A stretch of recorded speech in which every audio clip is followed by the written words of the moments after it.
In this video, I'll show you how to block websites in Safari on Mac. Firstly, click on the Apple menu in the top left corner of your screen and select System Settings from the drop-down menu. In the System Settings window, find Screen Time in the sidebar and click on it.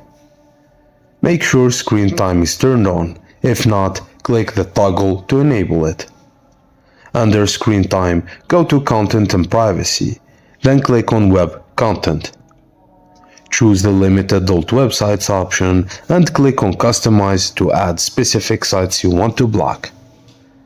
In the Restricted section, click on the plus button and enter the URL of the website you want to block and then click OK.